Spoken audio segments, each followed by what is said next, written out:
Hello বন্ধুরা, কেমন আছো তোমরা সবাই? আশা করি সবাই অনেক অনেক ভালো আছো। আরো একটা ছোট্ট ব্লগে তোমাদের সকলকে অনেক অনেক স্বাগত জানাই। তো আজকে বানিয়ে নিয়েছিলাম মটর দিয়ে ঘুগনি, আর তার সঙ্গে ছিল লুচি। তো লুচি আর মটরের ঘুগনি তোমাদের কার কার ভালো লাগে তোমরা কিন্তু অবশ্যই আমাকে কমেন্ট করে জানিও।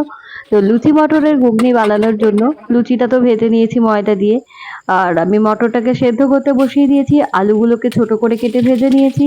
এবার কড়াইতে সর্ষের তেল গরম করে তাতে তেজপাতা, শুকনো লঙ্কা, পাঁচফোড়ন দিয়ে তারপর টমেটো, গ্রেট করা আদা দিলাম।